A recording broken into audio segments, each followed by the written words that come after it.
What's up, people? To hold on to their jobs longer, the long-serving presidents of Rwanda and Cameroon made changes. I'm Chibuzo Wachuku. I'd appreciate you liking this video and subscribing to my channel. You may share this video. Those changes were made in the wake of the latest two coups that happened in Africa.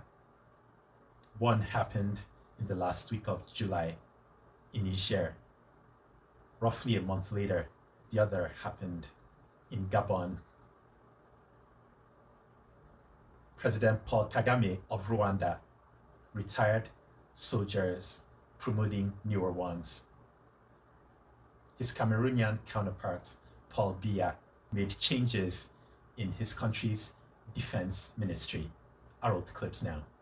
In reaction to the spread of military coups in certain African nations, Rwanda and Cameroon have taken proactive steps by reshuffling their defense portfolios. The changes come on the heels of the recent coup that ousted Gabonese President Ali Bongo. Now, in Rwanda, President Paul Kagame has retired 12 generals along with hundreds of soldiers. He also approved the promotion and appointment of some officers to replace them.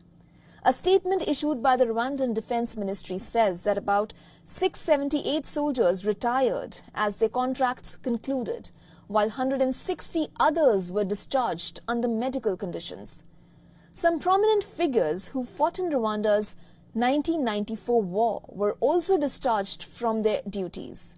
However, President Kagame also elevated several new officers to the rank of colonel and general to lead the military. On the other hand, Cameroon's president, Paul Biya, also announced a major restructuring in the country's defense ministry. One of the posts changed was the delegate to the presidency in charge of defense, navy, police and air force staff. The president himself began his reign in the year 1982 after staging a coup. However, he has allowed elections after being criticized for oppression and human rights violation. There are two things I'd like to point out.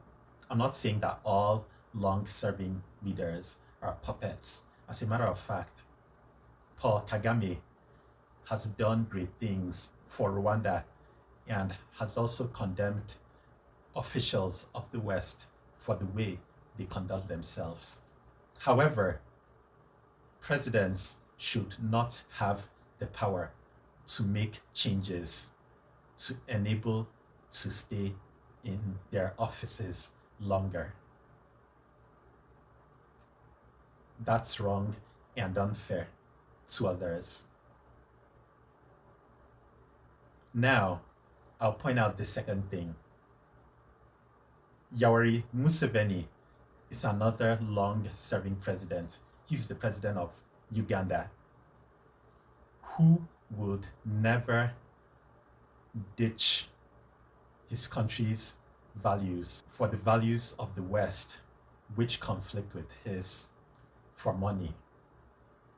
And yes, I find certain values of the West as disgusting, bad, stupid, whatever.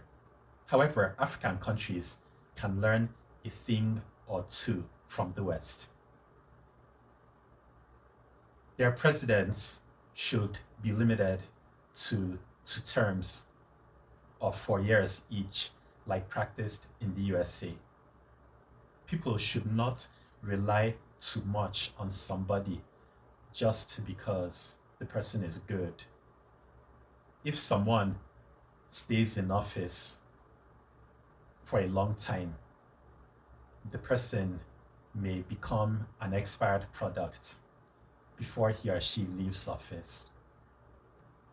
The president could be weakened, as shown in the example of Ali Bongo, who was ousted as the president of Gabon. That guy, Bongo, he looked very weak and he was walking with a stick. 2 terms should be enough. There's absolutely no need having someone remain the president for a long time. it should be possible for the position to circulate. A lot of people should have the chance of being president of their country. Tell me what you think. Thanks for watching.